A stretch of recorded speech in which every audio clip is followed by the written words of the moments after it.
I'm a traveling man, made a lot of stops all over the world. Oh, I'm a traveling man. Yes, I'm a traveling man. Oh, I'm a traveling man. The mind is what the mind is fed. Three things that will control how far you get in the mind is one is your IQ. What is your IQ? Anybody know what that is? Intelligence quotient. So that means it's the quotient is your intelligence, okay, relative to your age. How many people scored really well on your IQ test in high school or college? You in here? Okay. Now the thing about the IQ, which is kind of weird, is that it's relative to your age. So hypothetically, if you double your intelligence, you know, your score, when you're like double the age, you got dumber. In terms of IQ, so if a 60-year-old were to take an IQ test and pass it at the same score as a 20-year-old, one would be dumb, one would be smart. Okay? So it's relative to your age. And what they found is that most people stop learning after college. EQ is like, this is what you need in business, it's the emotional quotient. And it's your ability to emotionally rebound relative to how long it takes. Okay? So just an example for you. Henry Ford went bankrupt 5 times. How quickly? There's people in your office, and if a customer yells at you, will stay mad for a week. Have you?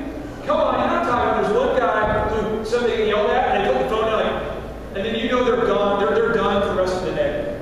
You know, your thoughts become what? Thoughts become what? Usually they become words. Okay? So they start off as thoughts, and they become words. Like the question is, how? Because we're not monkeys, we're not primates. Maybe I'm a monkey. Maybe you're not a monkey, but I'm a monkey. But how do the thoughts get in your head?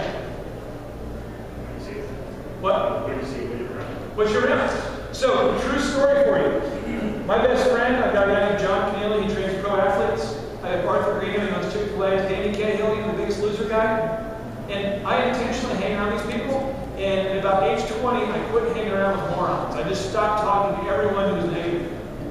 And it's helped my mindset. I no longer watch television shows that are negative at all. I don't watch violence, and I'm always positive. You know? They're like, you're so positive, man. Because I'm only around positive stuff. But I'm telling you, the stuff you listen to, you think about, you watch, you read, affects your thoughts.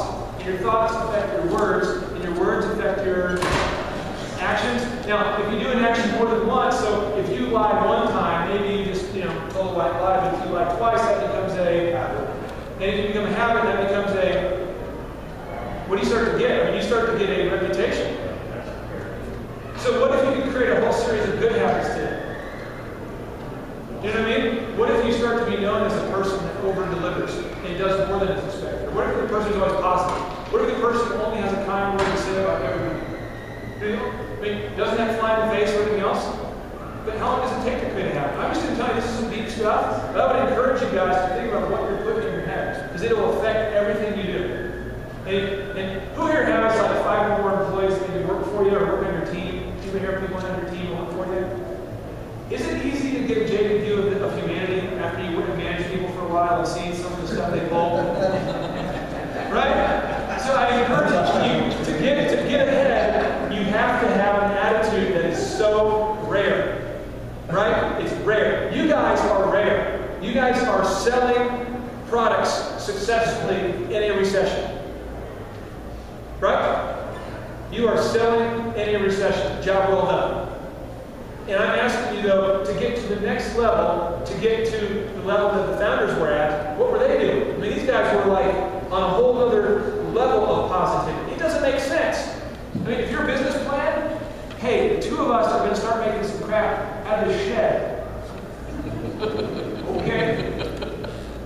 I mean, imagine George Lucas' sales pitch. You guys ever seen the movie about how the movie was made? He's like, I got this Greek guy for 20 years, right? And we're gonna do these like ships and lasers, and he's like, George, the technology you're speaking of doesn't exist. We'll make it. Right.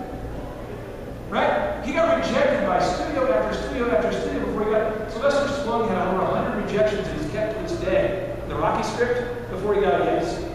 100. How would you feel if you were over 100 and each one of these presentations takes a while to prepare for it.